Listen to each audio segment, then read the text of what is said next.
Bagaimana nasib Jokowi selanjutnya? Apakah akan menjadi ketua koalisi besar atau menjadi ketua umum partai politik besar? Ataukah sebenarnya usulan ini hanya untuk strategi parpol untuk bisa mendulang elektoral nanti di Pilkada serentak pada November 2024? Kita akan bahas bersama dengan analis politik Universitas Indonesia, Cecep Hidayat. Halo, selamat sore. Pak Cecep, Anda melihat usulan Jokowi akan benar-benar terwujud tidak nanti untuk ketua koalisi parpol besar setelah nanti tidak menjabat lagi sebagai presiden? Oke, jadi kalau kita selamat sore Mbak Maidop ya. Jadi kalau kita bicara tentang kemana Jokowi setelah menjadi presiden, tentu pilihannya ada di Jokowi sekarang. Nah, memang setelah dia berpaling dari PDI Perjuangan, tentu Jokowi perlu partai politik. Seperti halnya ketika Megawati telah selesai, SBY telah selesai, itu mereka punya kendaraan politik yaitu PDI Perjuangan dan Demokrat. Nah, ketika di masa-masa akhir kekuasaan Jokowi justru berpaling dari PDIP, tentu dia butuh kendaraan politik yang lain. Nah, kalau kita bicara partai politik ya, ketua umum partai politik, tentu nama Jokowi sendiri sudah beredar ya di di pertemuan Golkar kemarin ya. Nah, tapi kemudian bagaimana elit-elit Golkar sendiri eh, bersedia untuk menerima Jokowi? Karena kan untuk menjadi ketum dari Golkar sendiri butuh berbagai persyaratan, meskipun nanti persyaratan sendiri bisa saja berubah ya, amat dinamis misalnya. Oke, kemudian kalaupun nanti ingin berperan lebih, tentu dia hanya harus berperan, harus memiliki kendaraan politik, yaitu punya partai politik. Nah, persoalannya kan memang tidak ada partai politik atau belum ada partai politik yang di ya, dipegang oleh Jokowi sekarang. Ya, tentu saja ada pilihan. Kalau memang tadi yang disampaikan oleh Wakil Ketua Dewan Pembina PSI, ini kan aliansi partai yang koalisi partai ini nggak dikenal ya. Memang kita yang disampaikan Ahmad Tulikurnya tadi juga, ya bahwa kalaupun ingin jadi pimpinan atau ketua atau apapun ya dari koalisi partai besar ya, Koalisi besar. koalisi besar lah, itu tentu harus menjadi ketua umum partai juga ya, ketua umum partai dulu. Nah, di sini tinggal Tapi Anda pilihan. membacanya bagaimana? Berarti kan harus jadi ketua umum partai politik dulu yang menjadi bagian dari koalisinya pemerintahan selanjutnya, baru bisa menjadi ketua dari atau pimpinan dari koalisi besar untuk pemerintahan selanjutnya, begitu ya? Jadi ada stepnya. Iya, ada stepnya tentu saja. Jadi, tapi yang amat disayangkan sebenarnya kalau kita bicara aliansi politik ya, atau partai, ini kan kalau kita bicara koalisi nggak dikenal ya, aliansi partai sebenarnya bagaimana ada kerjasama politik di antara partai-partai pendukung pemerintah. Nah, aliansi ini terbangun harapannya sebenarnya itu punya platform yang jelas. Jadi aliansi partai, koalisi partai terbentuk dalam rangka membangun sistem politik, dalam rangka membangun sistem pemilu ke depannya, bukan dalam rangka kepentingan pragmatis ekonomi politik jangka pendek dari para partai-partai pengusungnya. Nah, ini shifting atau perubahan ini terjadi di antara elit-elit politik kita ya. Baik, oke, kita membangun partai politik, kita membangun koalisi besar, tapi dalam rangka membangun sistem, dalam rangka bagaimana kita terus menjalankan transisi demokrasi di Indonesia ke depannya gitu.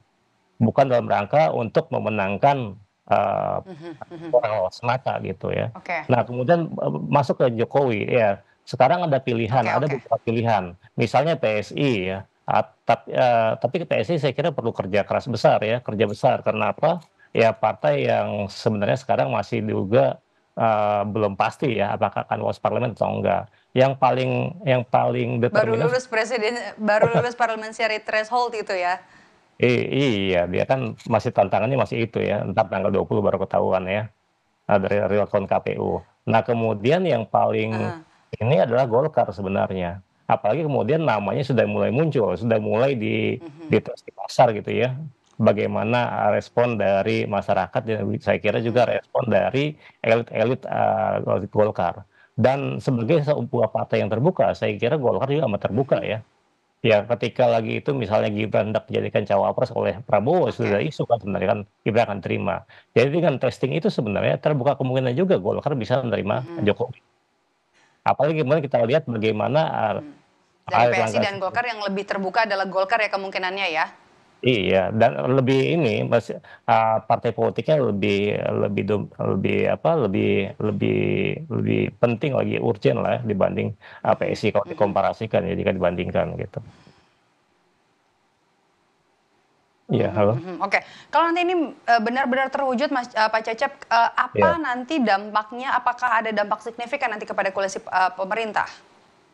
Ya tentu saja ya. Jadi kan gini, perhitungannya sekarang udah di awal pertengahan Maret ya, kemudian kita lihat kalau konteksnya adalah pilkada ya, itu kan Mhm, di 24 November, jadi 11 dikurang 3 ada 8 bulan lagi ke depan.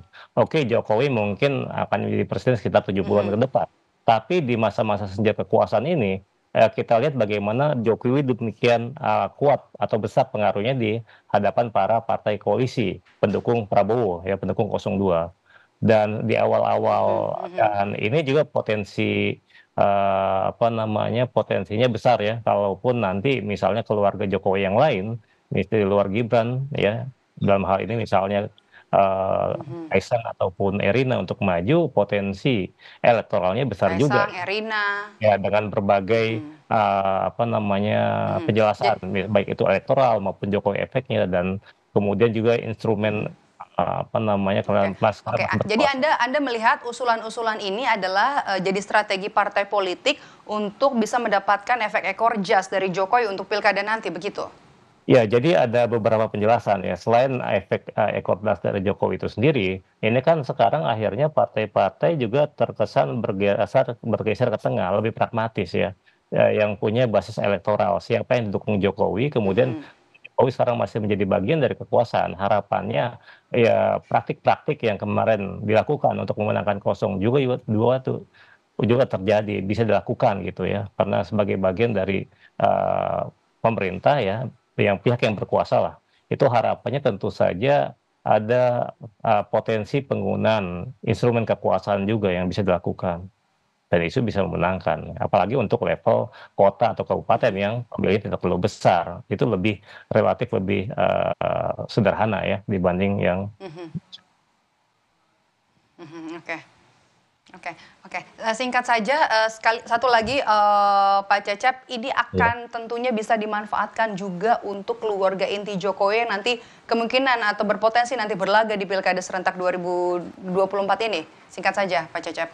Iya, itu amat, dalam politik semua pintu kemungkinan terbuka ya. Ya kita nggak bisa tadi jawaban Gibran atau itu kan seperti jawaban Jokowi juga ya, atau seperti jawaban mereka berdua ketika, muncul isu Gibran akan maju Mhm, sebagai wakil presiden. mau maju Jadi, ya? ya itu, Mhm, lagi itu kan jawabannya selalu, apa, template-nya sama gitu, singkat, iya, singkat dan amat, multitafsir gitu. Dan itu nggak bisa dipercaya saya kira kan. Jadi potensinya adalah, ya setelah, Gibran oke, dan Bobi, kemudian Kaisang sudah, juga masuk ya, meskipun baru di ranah, partai politik, bisa saja mhm, dia potensi oke. maju ke, ranah eksekutif, termasuk juga, istri dari Kaisang gitu. Apalagi kemudian kalau istri Oke, Kaisang baik, kan kita sudah tunggu dimunculkan nanti juga yang ya paling oleh pertama adalah waduh, hasil rekapitulasi pemilu nanti tanggal 20 Maret 2024 dan nanti juga siapa presiden dan wakil presiden yang terpilih untuk pemerintahan selanjutnya. Terima kasih analis politik dari Universitas Indonesia Cecep Hidayat sudah bergabung bersama kami. Sehat selalu Pak Cecep. ya Dan selamat sore usai Mbak jeda Mega. saudara kami akan kembali dengan informasi